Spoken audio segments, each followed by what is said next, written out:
Hello, everyone. My guest today is Max Armbruster. He's the founder and CEO of a company called Talkpush, the leading messaging recruitment platform. He's a serial entrepreneur and has sold his last three companies, most recently a recruitment SaaS company. He has 17 years of international experience in the US, Europe, and Asia, and has held strategic roles at SAP, CNET Networks, and AT Kearney.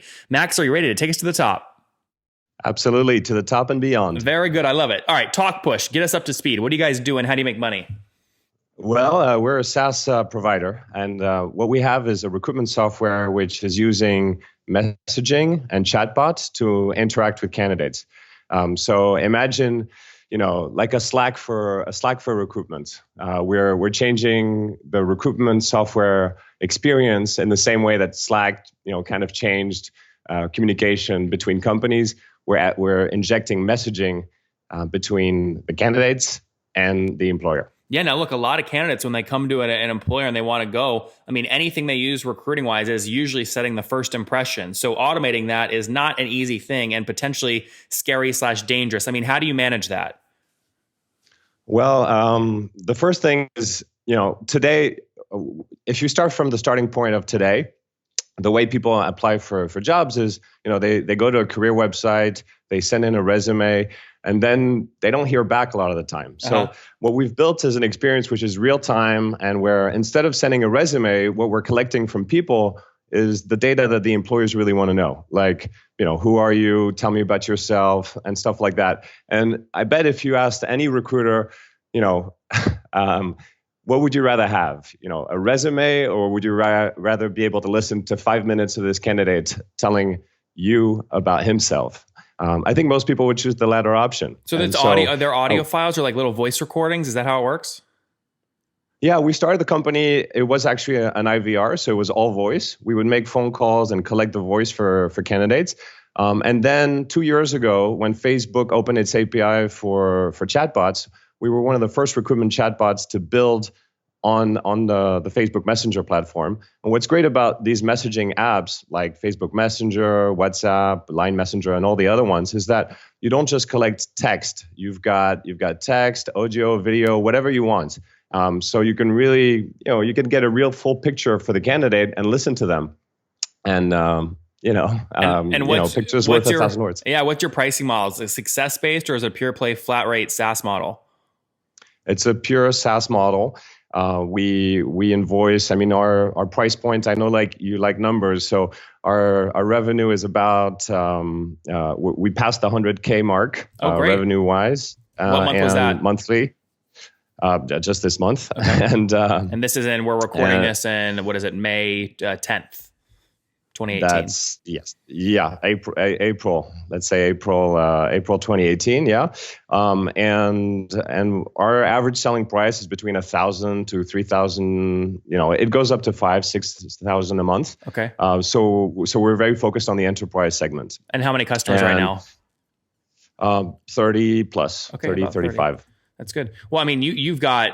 If you take $100,000, right, divided by 30, your ARPU is actually about $3,300 per month, right? That's right. And what are they paying for? What's the difference between $1,000 a month and $10,000 a month? How do you drive expansion revenue? It's about volume. So because we create so much automation, the problem is in a traditional SaaS, you sell per seat, and like $100, $200 per seat, and we've experimented with those models a little bit. But the reality is, one recruiter who works on our software is able to do 5-10 times the volume that they usually were able to do. So, we would be able to sell seats, but it wouldn't be too many seats. So instead, we're focused on the volume. And so we looked roughly at the number of candidates that are being interviewed by our platform. When I say interviewed, is a candidate that went through the whole loop of answering questions from the chatbot and telling about who they are and so on. And so roughly our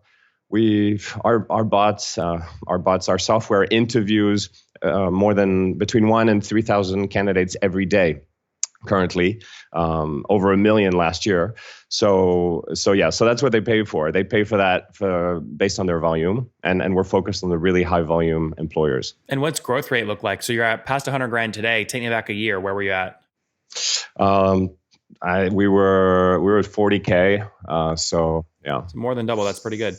And bootstrapped, or have you raised capital? I'd love to say it's all bootstrap, but no, that was not the case. I had to raise $1.5 million. Why'd you have to raise that money? Well, because I'm not an engineer and I had to build something. So I was the number one sales guy for a very long time. And obviously that's a great skill to have when you're launching a business, but I needed a lot of help on engineering. And it took me a long time to actually build the team that we have today. It took me, from the moment I started to, which was what year? Like 2014, late 2014. And before that, I had already, sort of worked on a prototype. And it took me 2 years from that time to finding my head of engineering. It took me 3 years to find my head of customer success. And that's kind of a message I want to send out to all the entrepreneurs out there that, recruitment is such a hard task and that it's so critical and that you never know where the next Messiah is going to come, but you got to keep your eyes and ears open because there's somebody out there who's going to come and really help your business get to the next level. Max, there's a lot of people like you, great business people, great salespeople, but they get stuck at the beginning because exactly what you said, they don't know how to hire or find or get to the right engineer and much less figure out how to pay that engineer because you're just starting. So you said it took 3 years to get your head of engineering. What were you selling before that? Did you have a product? Yeah, we had a product. Initially, it was a prototype that we had built with, I initially hired some freelancers, then I hired one engineer, two engineers. We had some turnover. And then, 2 years in, I found Roma, our head of engineering, and, it's been pure bliss ever since. That is I have to tell you, nobody likes to talk about it, but that is typically what happens. It's like a freelancer from top towel. You spend $5,000 to build an MVP. You close 3 customers. They break the MVP. Then you have to go, you go to your local college, you hire 2 cheap interns who, you think you can get by on, you realize they're not good enough. And then, 2 years in, you have more sales and you can afford an engineer and maybe raise some capital. So true. and the miracle thing about this whole thing is that the guy found me. Even though I'm supposed to be the expert in recruitment, the guy found me. So how did he find you? I think it was on angel.co. There's a lot of great talent there. That's interesting. Angel.co. Very good. And what's the team size today? 35 people. Okay. Where's home? Where's home base? Well, we're a very distributed team. So we've got 4 offices already. One in Manila, one in Delhi, one in Mexico, one in San Jose, Costa Rica, and then San Francisco. So where we have the most headcounts is in Asia today. And our Latin America office is growing rapidly as well. So, home base for me is an airport lounge. Tell me about last few economics questions here before we wrap up with the famous 5. Tell me about your churn. Churn, negative revenue churn, 5-10%. So we're growing our accounts and I regret we lost 1 or 2 logos last year. So, when you say negative 5% revenue churn, you mean it's net negative revenue churn and it's the net negative is negative 5%? There's double negative. I don't know. We're growing our install base. So revenue is growing 5-10%, just keeping the existing customers. Okay. And then what's revenue churn? What revenue do you lose? I'm giving you the sum. Net? So, okay, you're giving me the I'm net. giving you the net. Got it. So you might expand 10%, lose 5%, so your net is positive 5%. In terms of revenue That's retention. Right. Okay, good. That's right. That's healthy. And what are you spending to acquire these customers? Well, initially it was me doing sales, and now we've got a team of 6 people, 7 people that we've recently onboarded. So that's mostly the model. With enterprise, when people are spending $10,000, $30,000 a year, they want to be able to meet someone, shake their hands, and do the deal. So we're building our sales team. What's the fully weighted CAC? Would you say it's like, 10 grand, 30 grand, 10, 20 grand? I know you love numbers, so I got them right here. 11,000 CAC and an LTV of around 62 right now. That's great. How do you calculate that LTV? I asked my finance manager. We did I don't have the math in front of me, but it's it's a discounted model. And you're about to say payback period before I cut you off. Yeah, 6 months. Six. Okay, that's really healthy. Where are you spent this money that you're spending to acquire the customers? The 11 grand, is that mainly commissions and things on your sales team, or are you doing any direct paid stuff for leads on Facebook, Google, etc.? No paid stuff so far. It's I'm going against the model, which is saying you build marketing before sales. And in fact, I'm going reverse. I build customer success team first. Then now I'm building the sales team. And then when I've got that, perfectly ironed out, I'll work on building the marketing machine. I like it. Hey, it seems to be working for you. Last question, Glassdoor, 1.2 billion. Is that overpriced? No, wow.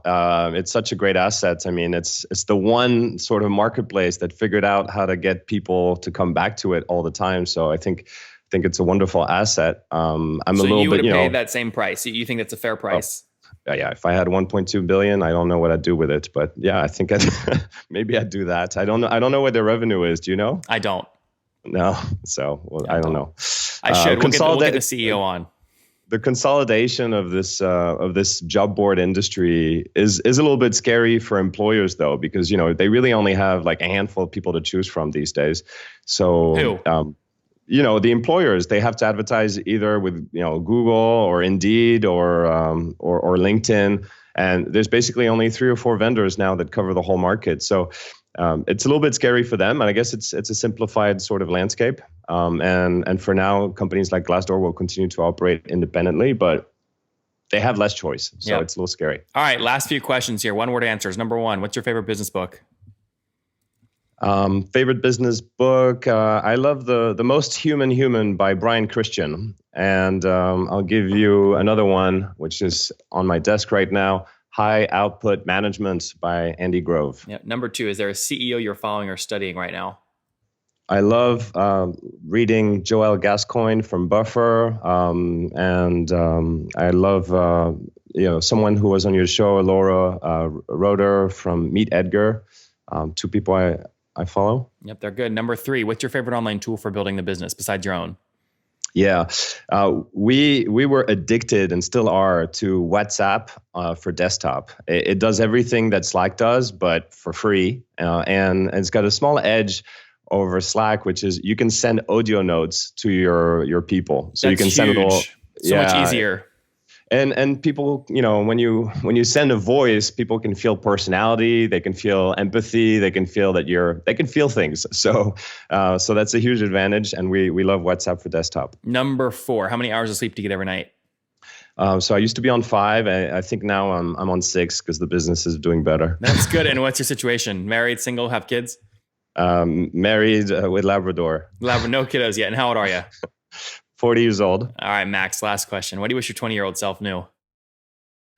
I wish I could tell me back then to learn how to code so I could I could get the initial product out a little faster in the initial days of Talkpush. I had a feeling you were going to say that. Launched in 2014. Again, Talkpush, helping people scale their recruitment, make their HR teams more efficient by using their chatbots to get the first couple conversations going with potential applicants. They're now at 35 people, remote team, have 30 customers paying on average $3,000, or more per month. So doing about $100,000 right now per month in revenue. That's up from $40,000 per month just 12 months ago. Net negative revenue churn of 5%, super healthy. They're paying about $11,000 to acquire a customer with a 6-month payback period. Great economics. Max, good luck. We're rooting for you. And thanks for taking us to the top.